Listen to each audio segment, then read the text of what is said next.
हमारे बुद्धिजीवी दर्शक और श्रोताओं, आज की कथा का प्रसंग भगवान राम द्वारा सबरी को नवधा भक्ति का उपदेश।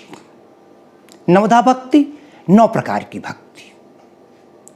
भगवान राम कहते हैं 9 में एक भक्ति भी जिसके पास होगी वो संसार में सारी सुख सुविधाओं से संपन्न हो जाएगा, उसका कल्याण होगा। मैं एक भक्ति लेता हूं आज के। भगवान पहली भक्ति बताते हुए कहते हैं प्रथम भगति संतन कर। पहले संत का साथ, प्रथम भगति संतन कर संगा, संतों का साथ किया जाए। यहीं पर प्रश्न उठता है, पहली भगति संतों का संत कौन? संत हम किसे कहते हैं? क्या गिरवे कपड़े पहनने वाला? क्या केवल पूजा पाठ करने वाला? संत कौन?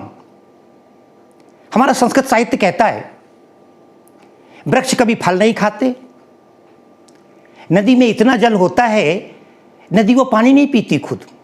ठीक इसी प्रकार परोपकार आए तो सताम विभूतयः, जो दूसरे के हित की रक्षा करे, दूसरे के परोपकार के लिए सोचे, वो संत है। कबीर ने एक दोहा लिखा, वृक्ष कबहु नहीं फल भखे, नदी न संचय नीर, और परमार्थ के कारणे साधु न धरा शरीर। वही अर्थ हुआ जो मैंने संस्कृत का बताया। वृक्ष कबहु नहीं फल भखे, वृक्ष कभी स्वयं अपने फल नहीं खाते। नदी न संचय नीर, नदी पानी भी नहीं पीती। परमार्थ के कारण, परमार्थ दूसरों की भलाई के लिए, संतन धरा शरीर, संतों ने शरीर रखा।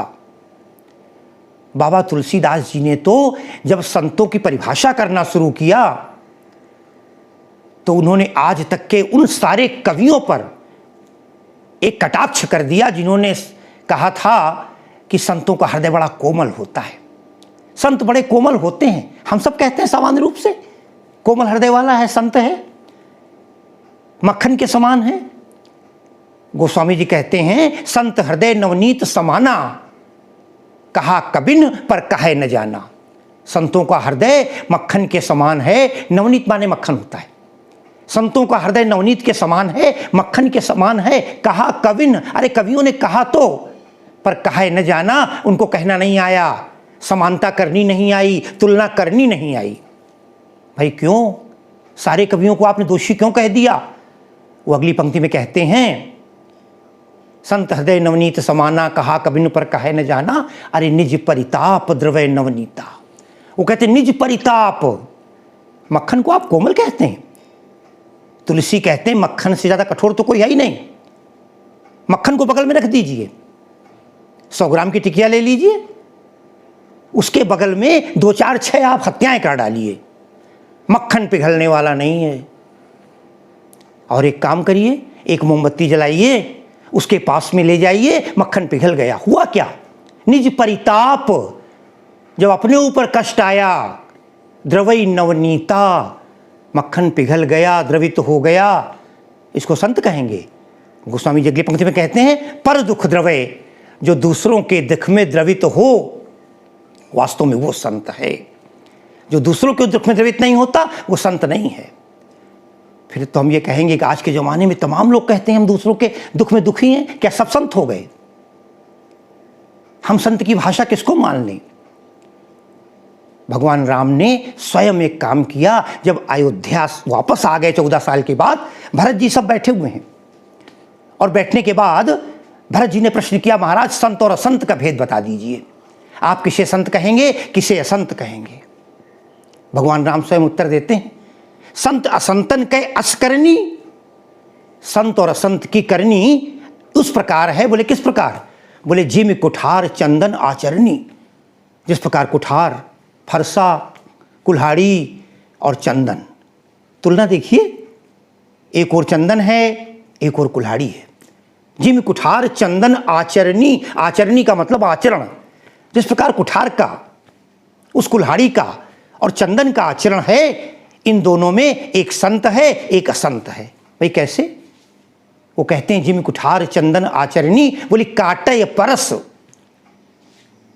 परस माने फरसा, कुल्हाड़ी, काटे परस मलय सुनु भाई। मलय कहते चंदन को। जब फरसा चंदन को काटता है काटता चला जाता है। चंदन की लकड़ी ले लीजिए, आप काटना शुरू कर दीजिए, कितने भी टुकड़े चंदन के हो जाएं, डाल कट जाए, चंदन का गुटका अगर आपके पास है टुकड़े टुकड़े करते चले जाइए, पाउडर बना दीजिए, लेकिन चंदन अपना गुण नहीं छोड़ता और उसका गुण है सुगंध देना। काटे परस, काटने के बाद भी काटना क्या है? कष्ट देना है, दुख देना है, पीड़ा देना है। काटे परस मलय सुन भाई, निज गुण देहि सुगंध बसाई। उसका काम सुगंध देना है और वो सुगंध देता रहता है, ये विशेषता है। फिर तो उन्होंने कहा अब हम कोई कितना भी कष्ट दे और हम उसके भलाई की बात करते रहे, बोले करना चाहिए। साथियों, जिस समय रावण का दरबार लगा हुआ है, उस दरबार में तमाम लोग बैठे हैं, मंत्रीगण। विभीषण आते हैं रावण को सद्बुद्धि सिखाने। अवसर जान विभीषण आवा और भ्राता चरण शीस ते ही नावा। और उन्हें एक ही बात कही थी, बोला वचन पाए अनुशासन, कि मैं आपको एक सलाह देना चाहता हूं। बोलो क्या सलाह है? कि जो आपन चाहे कल्याणा, जो व्यक्ति अपना कल्याण चाहे, रावण के ऊपर नहीं कहा, सामान्य बात कह दी। जो आपन चाहे कल्याणा, सुजस सुमति शुभगति सुख नाना, नाना प्रकार के सुख चाहता है, सो पर नारी लीलार गुसाई, तजो चौथ के चंद की नाई। जिस प्रकार चौथ का चंद्रमा नहीं देखा जाता, कलंक लगता है, उसे लोग खराब मानते हैं, उसी प्रकार पराई स्त्री का हरण करके लाए हो, उसको हटा दो। सो पर नारी लीलार गुसाई, तजो चौथ के चंद की नाई। बहुत समझाया, नहीं माने। हुआ क्या? यही नहीं, रावण ने बड़ी तेज लात मारी विभीषण को। अस कही कीने सी चरण प्रहारा, चरण का प्रहार किया, मारा। सठ मिल जाए ती नहीं को नीति, उनके पास चले जाओ, उनको नीति सिखा देना। शंकर जी कथा सुना रहे हैं, मां पार्वती परेशान होती हैं, रावण ने लात मार दी अपने भाई विभीषण को भरे सभा में। हाँ, विभीषण ने क्या किया? कहने कुछ नहीं किया, उठकर बैठ गया और भाई के चरण पकड़ लिए जाकर। देख लेते, अस कही कीने सी चरण प्रहारा, लेकिन अनुज गहे पद बारहि बारा। अनुज छोटा भाई विभीषण ने उनके पैर पकड़ लिए। पार्वती जी को शंका हुई, बोली इतनी मार खाने के बाद भी उनके पैर ही पकड़ने लगा। कहा क्या उसने? शायद कुछ कहा हो, अनुज गहे पद बारहि बारा। कल हाँ, एक वाक्य कहा था, ये कहा था, तुम पितु सरिस भले ही मोहि मारा। तुम पिता के समान हो, बड़े हो, तुम पितु सरिस भले ही मोहि मारा, पर राम भजे हितनाथ तुम्हारा। आपका हित राम के भजन करने में है। मार पड़ी, कटुता हो सकती थी, मगर नहीं, फिर भी विभीषण जी भलाई की बात कर रहे हैं। पार्वती ने कहा कैसा भाई है? उन्होंने कहा यहां भाई की बात मत करो। बड़ी सुंदर पंक्ति लिखते हैं गोस्वामी जी। शंकर जी उत्तर दे रहे हैं पार्वती को, अरे उमा संत कै यह है बड़ाई। अरे उमा, अरे पार्वती, संत की यही प्रशंसा है, संत का यही बहुत बड़ा गुण है। बोली क्या? बोले मंद करत जो करे भलाई, जो बुराई करते हुए भी भलाई करता रहे, वही संत है। हमें कोई सताए, कोई दिक्कत नहीं, ऐसा व्यक्ति चाहिए। हमें कितने भी दोष लगाए जाएं, अगर हम संत हैं, आज के संत नहीं हैं। किसी समय सूर और तुलसी के टाइम पर अकबर ने फतेहपुर सीकरी आने को कहा था, नहीं गए, साफ मना कर दिया इन संतों ने। साफ कह दिया, संतन को कहा सीकरी सो काम, अरे आवत जात पन्हिया टूटी, बिसर गयो हरि नाम। हमें क्या, आज का संत, आज का महात्मा जिन्हें हम समझते हैं, अरे लोग अपने नाम के आगे पीछे राम लगा लें। तमाम तो ऐसे भी हैं जिन्हें हम संत कहते थे, ये समाज संत कहता था, मगर आज वो कारागार की शोभा बढ़ा रहे हैं। मैं नाम नहीं लूँगा, किसी के आगे राम है, किसी के पीछे राम है, तो इन्हें हम संत कहते हैं। केवल कपड़े देखकर, माथे का चंदन देखकर। अरे संत तो वो है, बिहारी ने अपने एक दोहे में लिखा है, सोना सज्जन साधुजन टूटी जुरे 100 बार। सोना और सज्जन सीधा साधा व्यक्ति, साधुजन संत टूटी जुड़े, अगर टूट जाएंगे, नाराज हो जाएं, फिर भी इसके बाद भी जुड़े 100 बार। अरे इन्हें 100 बार जोड़ दो।